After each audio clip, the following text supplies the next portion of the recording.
السلام عليكم ورحمه الله وبركاته. فراولات الحلوين عاملين ايه؟ يا رب تكونوا في تم صحه وحال وراحه بال يا رب العالمين. اللهم صل وسلم على نبينا محمد. معاكم ليلى فوزي. فلو اول مره هتشوفوا القناه فعلي حالا زر الجرس على الكل، سبسكرايب، الاشتراك واللايك والتعليق يا احلى ورق فراولايه في حياتي. بصوا بقى يا حلوين، النهارده الفيديو جميل قوي وممتع وفيه افكار وفيه حاجات جميله جدا. طبعا احنا عارفين الدارج اليومين دول الحبة الكاملة والعيش بتاعه، والناس اتجهت للتوست كتير، وفي ناس ريحها في موضوع الدايت، وفي ناس في المعدة والقولون، في ناس كده وفي ناس كده. طيب وزي ما انا كنت اتكلمت على اللي هو الفيديو اللي كان فيه اللي هو النظام بتاع الطيبات، قلت انا ما باخدوش كله ولا بسيبه كله، اخدت الحاجات اللي تهمني وتنفعني وسبت حاجات كتير بصراحة. وهنبقى نتكلم باستفاضه ان شاء الله. جايبه لكم الفتره دي يعني النهارده وكذا يوم. هنا بس انا كده بحط الخميره مع شويه ميه وشويه دقيق خلاص، وبقلبها ومعلقه سكر، وهغطيها وهسيبها تخمر، واشتغل بقى في حاجه تانية وبعد كده ارجع لها. بصوا يا بنات، انا طبعا يعني انا في الخبيز يعني على قد الحاجات اللي انا اعرفها. في حاجات دي اول مره اجرب موضوع الخبيز. هنا كده كانت الخميره خمرت كده، ففي حاجات حلوه جت معايا حلو وظبطت معايا، وفي حاجات ما ظبطتش، بس ما يقشتش بصراحه. يعني فضلت فيها لغايه لما وصلت لاحلى نتيجه. بس احلى نتيجه في جزء منها هنا النهارده، وفي جزء منها الفيديوهات الجايه. هتنبسطوا جدا من افكار العيش. بصوا بقى، انا نزلت كده بدقيق. بقى دقيق هو على العموم معايا ده كده كيلو دقيق. ولو عايزين ان حد اللي انا بجيب منه بيبعت لي التوصيل لغايه البيت، الدقيقه الحبه الكامله بيبعت لي الخميره الفوريه خلاص. فانا نزلت خدت يعني انا اخده اصلا شويه دقيق في الاول، ونزلت بعد كده باقي الكيلو دقيق. بصي انت بقى بتعجيني يعني انا اصلا برضو في العجين يعني كنت لسه شويه، فانا قلت استخدم الاسباتيولا. لكن في مؤخرا بقى، بس بعد كده بقيت بعمل بايدي. يعني حسيت لا، ان بايدي ببقى بتحكم اكتر وكده. طبعا انت بقى بالنسبه وتناسب، يعني بتقعدي مثلا بتنزلي الميه مع الدقيق لغايه لما تحسي ان العجينه كده لا هي قرص يعني جامده قاسيه، ولا هي سايبه خالص شبه الكريب والحاجات دي. فاهماني؟ بصي المنظر ده كده، تحسيها كده فيها تلزيقه كده وانت بتلزق في ايدك كده شويه. انا بحط على الوش شويه زيت زيتون وبغطيها. ما عندكيش ورق اللي هو الاسترتش، حطي ورقه عادي اسمه ايه ده. شوفي بقى، بصي شايفه هي، بصي تشعبت وطلعت معاكي ازاي. في شفتي اللزق اللي يعني ايه اسمها ايه يا ولاد يعني، اللي هي الشده دي. بصوا بقى انا النهارده فقلت اما اجرب العيش اللي هو بيتحط يا اما في الفرن يا اما بيتعمل على الصاج فوق خلاص. النتيجه بتاعته معايا 50-50. يعني انا اصلا اللي انا حطاه تحتها ده الرده، ومن فوق ده الرده خلاص. طيب انا بقى بعد ما بحطها مثلا في الصاج، لان دول هحطهم في الفرن. هعمل النهارده معاكم في الفرن، فهحطها في الصاج وهغطيها. يعني انا هقعد احط بقى كل كل رغيف معايا، وبقطعه مثلا قطع صغيره، وبعمل السمك بتاعها لا رفيعه ولا تخينه خلاص. وبحط الرده. عندي زيت زيتون طبعا عشان العجينه ساعات بتبقى بتلزق على خفيف كده. احنا بنعجنش العجينه يا جماعه تاني بعد ما هي بتكون خمرت. انا ما بعجنهاش تاني خلاص. وهعمل معاك الوقت التوست بالزعتر والحاجات الجميله قوي، الاعشاب الجميله قوي هتعجبكم. خلاص هخلص بقى كده المجموعه بتاعتي. وعلى فكره ما شاء الله بيدي يعني، هو اللهم بارك. يعني انا مثلا، وخدي بالك دي الحبه الكامله اللي هو الاخضر ده، انا جبته كان بحاجه وعشرين. لقيته يعني مؤخرا ام خلص او ما عادش، فجبت اللي هو بقى 45 اللي هو مش عارفه اسمه، سنبله القمح اللي هو لونه بينك. فحوره لكم برضو ان شاء الله في المرات الجايه مع الحاجات اللي انا هعملها. خلاص انا هسيبها بقى ترتاح شويه قبل ما ادخلها الفرن. طبعا اصلا انا ببقى ده كده بقيت الكيلو عشان تبقي انت عارفه ده زودت عليه شويه زيتون عشان يبقى جوه. اخدت بقى من العجينه دي، حاولت ان انا اخفي الزيتون خالص جواها عشان يبقى جوه العجينه نفسها. حطيتها كده بعد ما انا خلطت الدنيا تمام. بصي انا طبعا القالب بتاع الكيك ما كنتش حابه ان انا احطه فيه، فقلت احط في الصينيه دي واعمل حاجه تزقها كده بالورق اللي هو اسمه ايه ده، الورق الزبده. بس خدي بالك عشان ورق الزبده بيلزق خلاص. فنعمل ايه بقى عشان ما يلزقش؟ حاجه من الاتنين، يا اما تقومي عامله على ورق الزبده ده شويه زيت زيتون، او او انك بعد ما تخلصي تقومي رشه على وش التوستة الكبيره دي كده كلها شويه ميه وتقفيلها عشان العرق بتاعها هيخليها تسيب من بره. فاهماني؟ يا كده يا كده. هنا بقى كده انا كنت بشيل اسمها ايه دي، اللي هي اللي فوق دي والله ما عارفه اسمها ايه، اللي هي الشوايه، لا مش الشوايه، اللي هي دي ما علينا هنشيلها دي. فعشان اقدر ابص كويس على العيش بتاعي، وعلشان كمان لو انا احتجتها في حاجه ما تبقاش سخنه، يعني احتاج نحركها ما تبقاش سخنه. بصي لو تاخدي بالك ان العيش بدا يعمل فقاقيع صغيره كده، برضو تقفلي عليها وما تفتحيش عليه خالص خالص خالص. هنا كده بظبط التوست، حطيت شويه سمسم، شوفي بقى هنا بدا الرغيف يعلى معايا وجميل.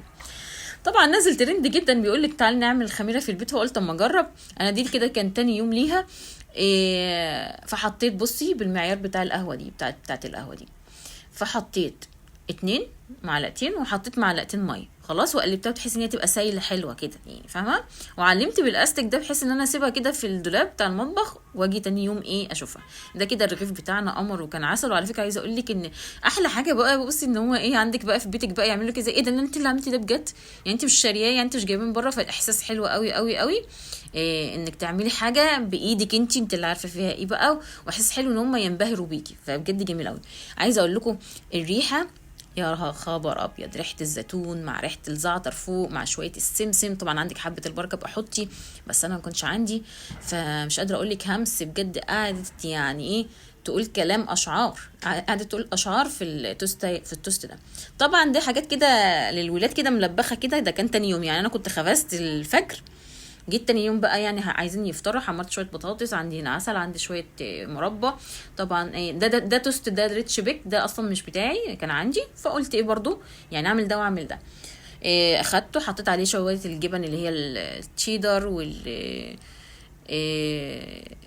والجوده وكده، ظبطت لهم فطار. بحس برضو ان الحاجه اما تيجي تقدميها يبقى شكلها حلو. اخترت كده الاطباق اللي هي الاصفر، بحس الحاجه تفتح النفس يعني فهماني، وكانوا مبسوطين جدا جدا جدا جدا.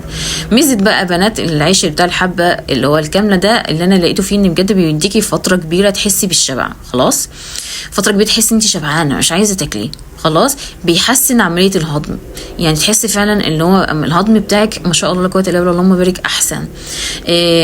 تحسي لو انت مشيتي ان قطعت الميه اللي هو اللي بتاع ده اسمه الدقيق وكده، تبصي تاني يوم تحسي ان معدتك احسن، قولونك احسن، مش مرتفع حتى الدهون. تعالوا هنا بقى من هنا كده، ده فيديو ده من 15 يوم، من 12 يوم، 13 يوم، وانا بصراحه ما نزلتلكوش. بس طبعا كل الاكل ده يعني في حاجات فيها انا ما كنتش بعمل كده دلوقتي خلاص، وما كنتش لسه مشيت بصراحه على النظام ده. فاليوم ده كنت كده قررت اعمل لهم شويه خضار عادي مشكل، وعملت لهم كمان سبانخ في صوص الثوم حطيتها. وعلى فكره في النظام اللي انا ماشيه عليه ممكن تحطي ثوم او بصل بس يعمل طعم، يعني مثلا زمان عامله كده يعمل طعم، لكن لا تكليف الاكل ولا تكليه سليم، يعني عشان ما ينفخش البطن ويعملها يعني قولون تحس ان هو اصلا منتفخ كده. وانا سمعت ان قالك الكوسه برضو ممكن تشيلي جواها، بس هو ممكن تستخدمي اللي بره. انا اصلا من عشاق الكوسه يعني. خلاص السبانخ بالنسبه لي يعني عادي، انا بجيبها كده عارفه اللي هو تغيير، يعني هو مش اكتر، انا الفكره ان انا بغير يعني. اليوم ده كده انا خدت بقى السبانخ وقلت يعني ادبلها الاول، وفي ناس بتدبلها في شويه توم اصلا. هنا كده استعنت بسما وقلت لها تعالي كده ساعديني عشان انا بصور. طبعا بتتقطع وتتغسل وتتصفى وكلام من ده. انا قطعتها الحجم ده، وكده كده هي بتدبل اصلا، ما بتبقاش ظاهره. هوريكم اصلا شكلها بعد الدبلان بيبقى عامل ازاي. حطيت بعد كده الحباش عليها، وبقولك في ناس بقى بيعملوها بالتومه اصلا، يعني الاول تومه وشويه سمنه بلدي كده، يعني في ناس بيحبوا كده. تنزل بس ميتها ونبدا نشتغل في الحاجه اللي احنا نشتغل فيها. طبعا انا الطماطم هو في النظام بيقولوا مش موجود يعني، بس انا طبعا ده كان قبل ما انا استخدم. الحمد لله انا بقالي فتره مهديه الطماطم، يعني بقلل وبهدي خالص. لو انا نفسي فيها مثلا، لو هعمل صينيه بطاطس او حاجه ونفسي فيها، اقوم حطاها هقولك بقوم حطاها قطع، يعني اقطع الطماطم قطع كده وبس، مش صلصه اصلا. سبحان الله انا يعني لو تاخدوا بالكم انا اصلا مش من هواة الصلصه. انا بعمل كده عشان طبعا انا مش لوحدي، انا طبعا عندي عيلتي. انا بقى حطيت بقى جميع البهارات. طبعا البهارات دي نهدي منها بقى الفتره دي، طبعا بقى لي فتره الحمد لله بهدي منها. حط الملح بتاعي، الحدق بتاعك، تبقى الدنيا تمام معاكي. بقلب بقى كل الخضار. طبعا ده قبل الحاجه اللي انا ماشيه عليها يا جماعه، عشان بس احنا مركزين. والدنيا تمام. انا كنت بحب احط اللي هي في الاكل، بحب اللي هي بتاعه الخروف دي، بتبقى حلوه قوي، انا بحسها كده. ظبطت طبعا صلصه الطماطم والملح بتاعها والدنيا تمام، وهبدا ايه كده هنا ان انا انزلها وادخلها الفرن. وبعد ما اخلصها برضو هديها فحمايه كده تدي طعم حلو قوي وجميل. هنا كده كنت انا عامله لحمه، فكانت شوربه اللحمه فاهمه، بزود بيها طبعا بتدي طعم تحفه. هنا كده كانت خلاص السبانخ دبلت.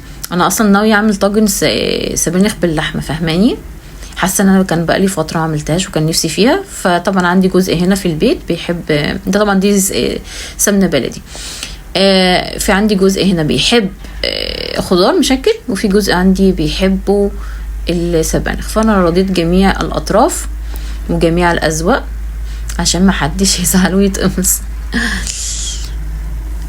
كانت هنا طبعا نقطه زيت صغيره، نزلت كده بقى بالسبانخ،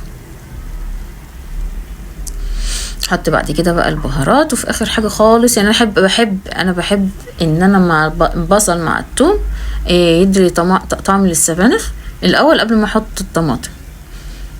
في ناس لا يقوموا حاطين التومه والبصله مع الطماطم نفسها، وبعد كده تقوم منزله السبانخ. هي يعني حسب انت بتحبي وترتاحي فين.